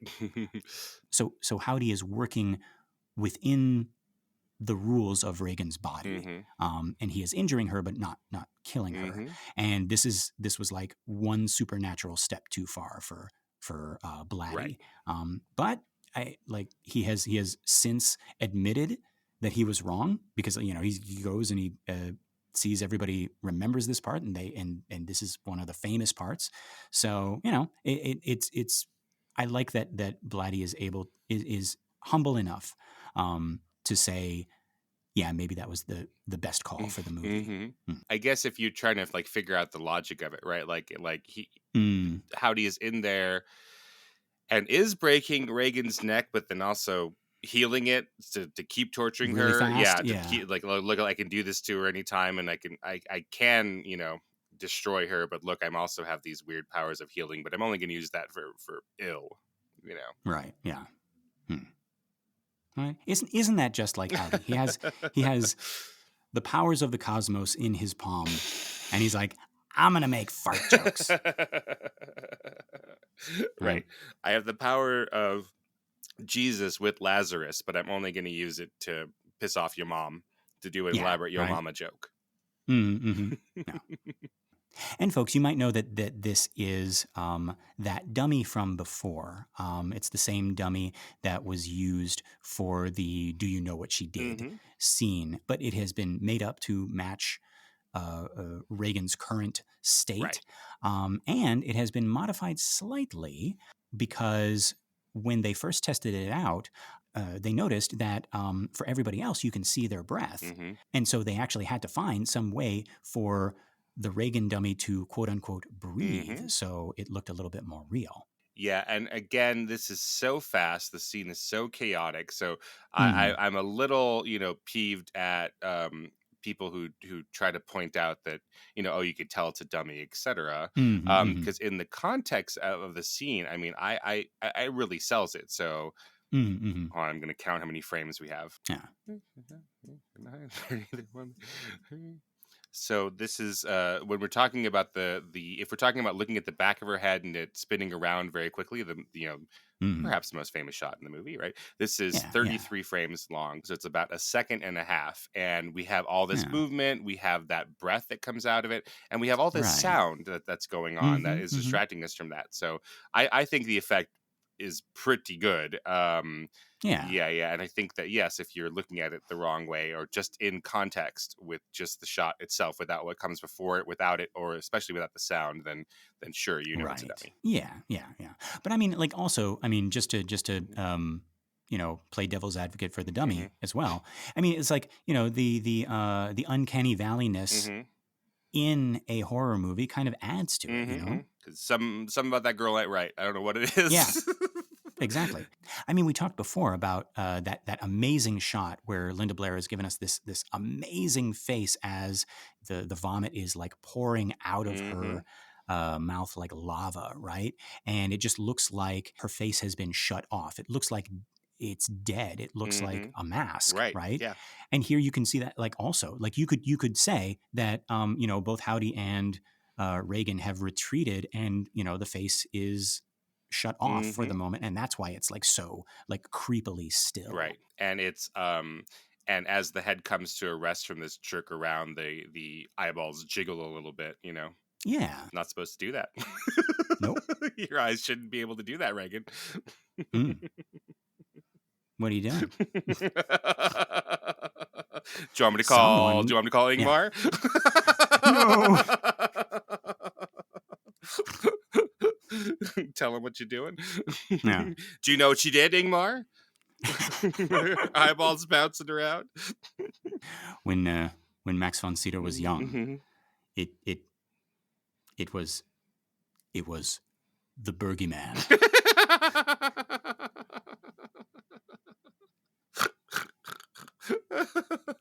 He is in my closet. He's going to make me put on Crusader's armor and play chess. Don't worry, sweetie Maxie. There's no such thing as the Bergman.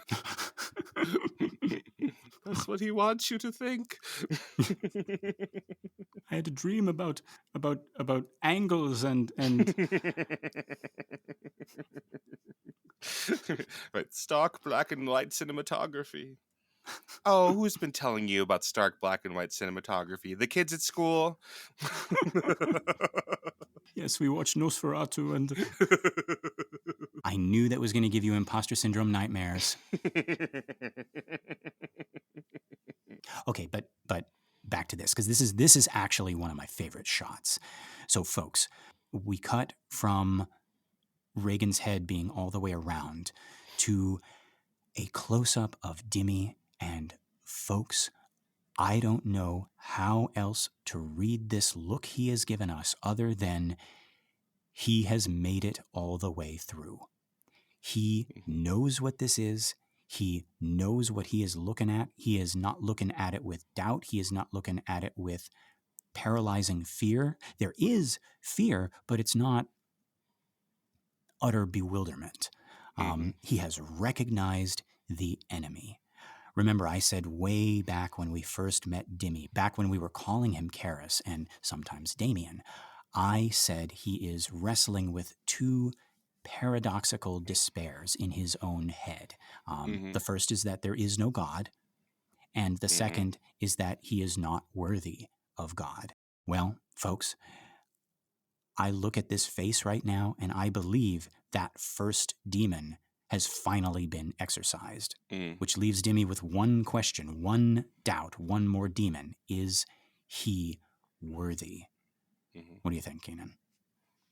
Nah, his ass ain't worthy. No, I'm saying, like, No, what are you seeing on this face? Oh yeah, totally. Totally what you're saying. I'm just saying, no, you're not there yet, Dimi. Yeah, no. Yeah, You got to do one or two more things before you're done here. Right. That's the test, right? But like, I really do like, it's like one down, one to go, right? Yeah, I like that a lot. He has crossed a threshold. Yeah, and that blackness that you're talking about. So in theory, when we've seen him previously, part of the blackness behind him was that curio cabinet or whatever it was that fell down now. So it should be lighter behind him, but it's actually even darker. Right. Again, the logic of it, emotional logic, but not the geographical logic. Right. So, yeah, the entirety of his background is just that Batman the Animated Series black paper. Yeah.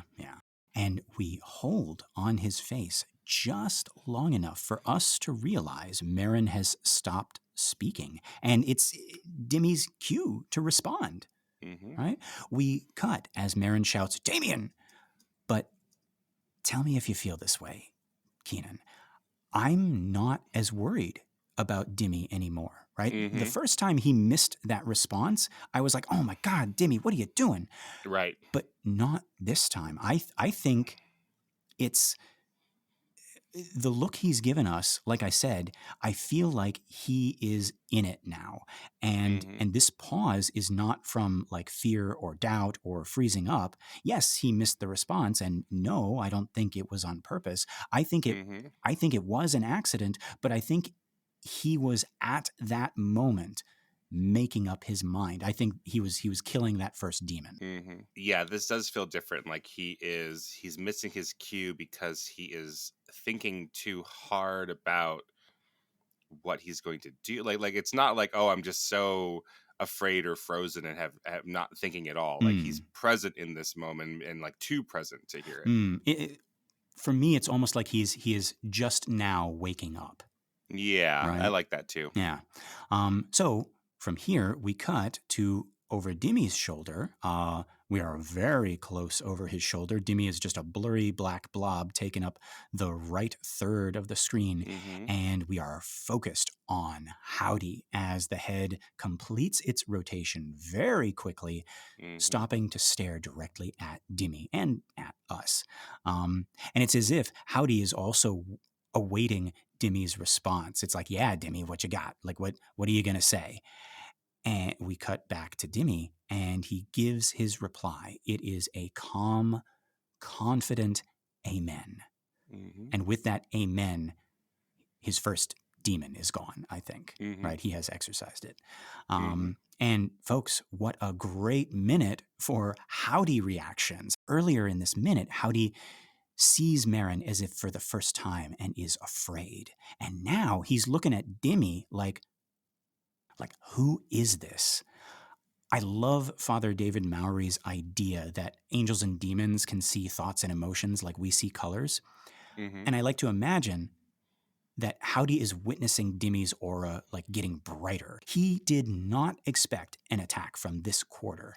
And so now we're treated to this hideous visage where Howdy's actual face is half visible within the Reagan mask that he has created. Like, what is this shot? Is this from Dimi's POV? Is he Mm-hmm. is Dimi seeing the Matrix? Is he spotting the hidden Howdy, without Howdy knowing or wanting it? Or is Howdy showing his face to Dimi, Mm-hmm. perhaps like as a threat? Or I kind of like this. Is Howdy metaphorically lowering his glasses to get a better look at Dimi? Like he's like, hang on, I thought I knew you. Well, so it's you, I said. But is that you? Who are you?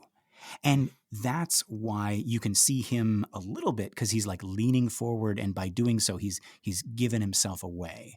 What do you think? Well, I admire you trying to figure out what this shot is, because I have trouble taking it seriously because of this CGI they've added in the version you've never seen, which I was defending the puppet special effect, and I'm sure there's people who are going to defend this special effect and say, no, it's not as bad as you think it is, but it's so distracting to me. But so yeah, I guess it must be from Damien's point of view, so he must actually be seeing this, right?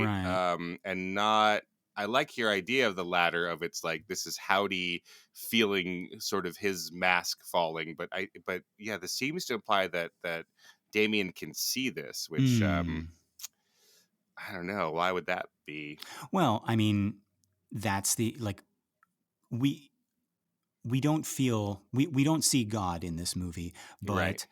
this is the closest thing to him seeing God. It's like the moment he says that amen, right? That's when I think he believes in God. And then this is the shot right after that. And it's like, there's the devil. I was looking for a sick girl and I wasn't seeing the devil right in front of me. There it is. But he's seeing it because his faith is so strong.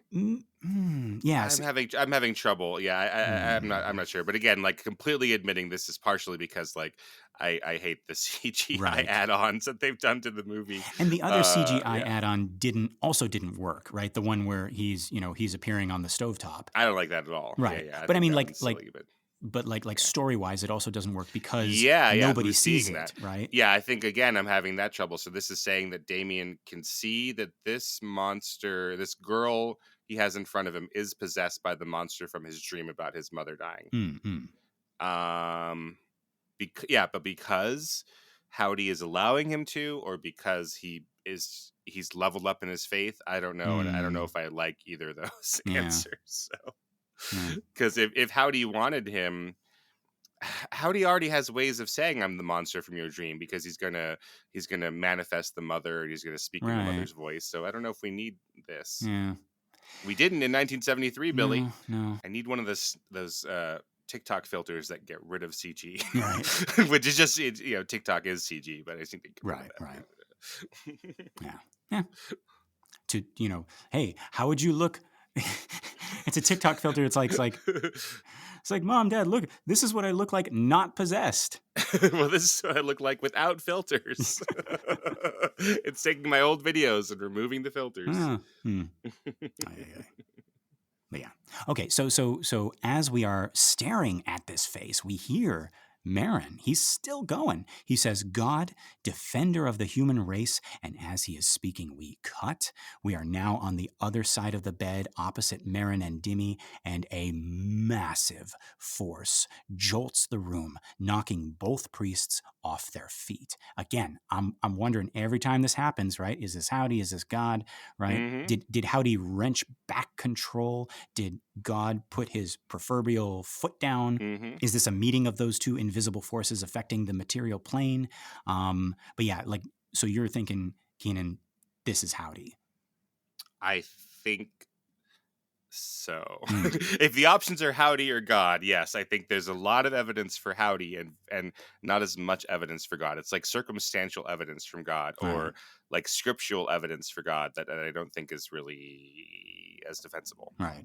And it might like it knocks the two priests off their feet, right? Right. Uh-huh. Yeah. So yeah. So it does feel like the kind of earthquake you would have, like from the Bible, but yeah, I don't know. I guess I don't know. Is my point. I still like the idea that it's like accidental, like Mhm.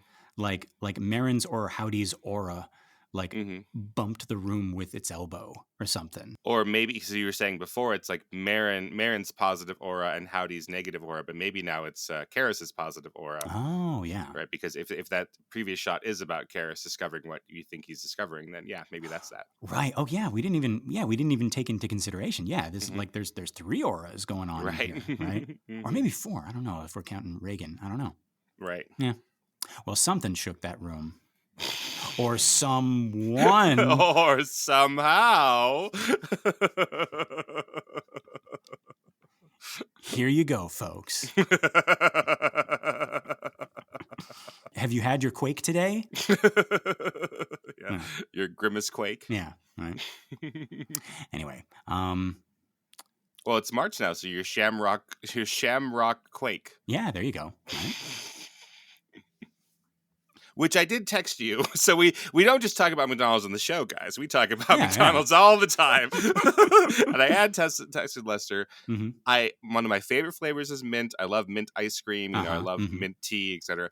And every couple of years, like every 5 years maybe, I'm like, what flavor is a Shamrock Shake? Oh, it's mint. And then I go in and have one, and it's not. Whatever they say, if they say it's mint, it's just disgusting. I think a Shamrock Shake is disgusting. Ew. It's like no mint I ever want, but I always forget it, and then like he has like a 5-year cycle, like a cicada or something, where I'm like, what is that sounds like it would be my favorite thing in the world. I love ice cream, I love mint. Shamrock Shake. So mint chocolate chip has gotta be love it. Yeah. Love it. Yeah, but peppermint ice cream with peppermint flakes in it, oh my goodness. Oh really? Okay, that is the best. Yes, interesting. Yeah. And toothpaste, don't get me started. What? Just eat toothpaste by the tube. You heard it here, folks. Yeah. Kids at home, Uncle Lester says to eat toothpaste. I love how you put words in my mouth. Right. No, don't do that. Yeah, don't. It's bad for you. Yeah. Okay. All right. It's about as bad as McDonald's. No. Lester, that's our sponsor. Right. No. That's our secret sponsor. That's our secret. It's even secret to them. Based on the number of episodes, how much residuals they owe us. Yeah. Yeah. Eventually, they'll just be like, "Well, we're getting enough mentions on the show from them. They must be employed here." Yeah. Right. See, folks, it's better to ask forgiveness, right? As is evidenced by these priests. There you go. We tied it all together. Yeah. But yeah, folks, with the shaking of this room, that is the end of our minute and the end of my notes. Keenan, is there anything else? Oh yeah, I've been remiss. I didn't mention it when we saw the dummy before, but now that we've seen the second time, I just wanted to mention I have seen the dummy Mm-hmm. in real life at the Museum of the Moving Image in Queens, in Oh, Astoria, wow. Queens. Yeah, so they have a really stunningly cool collection of stuff like Annie Hall costumes and all sorts of really cool stuff there. And yeah, if I think it's still there, but you could see the Reagan doll, and it's in a little glass container, partially to keep people from touching it, but maybe partially to keep it from killing people. Right. Yeah. Yeah, and I've it heard is dolls in do this. that. Yeah. Yeah, I bet. So it is in her look in the bed. It's got like vomit stains on it. And it's got the scratches from this part of the movie. Yeah, so Do you it's in think? there. Do you think, like working there? I mean, this would be your last day there, but you have a bunch of people just like Mhm. like gathered around the little glass case, right? Mhm. Meanwhile, like you're like underneath in this little compartment, Mhm. and you have like a swivel on the neck, and you just turn it around really quick to look at like the biggest smartass there, right? All right, folks, this has been another excellent Exorcist Minute. I have been Lester Ryan Clark. You can reach me on all the socials as Lester Ryan Clark. And I've been Keenan Diaz. You could find me on Letterboxd and Instagram at Howdy Keenan. Yeah, we got our listener group, Compelling Conversations. Go check that out and request to join, and we'll let you in here with us. Thank you so much to everyone who has shared the show by word of mouth or on social media, and a big thank you to everyone who has given us a 5-star rating on iTunes or Spotify or wherever you listen to our show. We really appreciate that. It's going to help our little podcast grow and find more cool people like you. Yes, you listener right there listening, right? Treat yourself with McDonald's. Yeah. Okay, Keenan, are you thinking what I'm thinking? I think I am, Lester. Folks, until next time, The power of... Here you go, folks. Compels.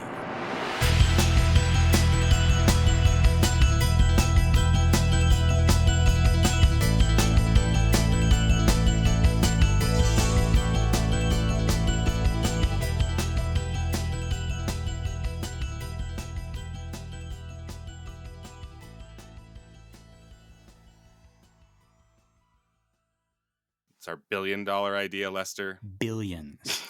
Literal Billions and billions served. Mm-hmm. We didn't even say any restaurant name. This could be anything. This could be anything. This it could just be- follows you around. Yeah. This could be Happy Howdy's Beelzeburger.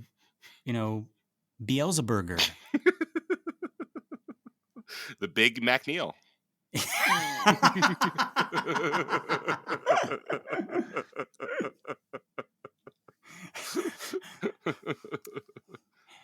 You like nuggets, Father? Well, I get here you go, sauces. I get folks. sauces. I get all the best sauces. Oh well, I'd love to go with you, Lieutenant Kinderman, but it's it's Friday and we're not allowed to eat meat. Oh. Oh well, nowadays they got fish sandwiches just for this occasion for Fridays. Make a filet-o-fish, they call it. Yeah. Yeah, it's a Beelzeburger with the side of flies. Yeah, there we go. Look at that. Nobody steal this. No. This is all copyright. This is all trademark. Yeah. This is McDonald's Corporation. We have an NDA. Right. which we are currently breaking.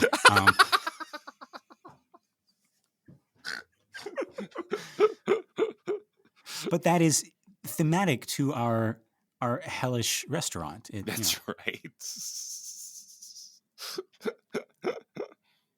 Have you tried the 7 deadly dipping sauces?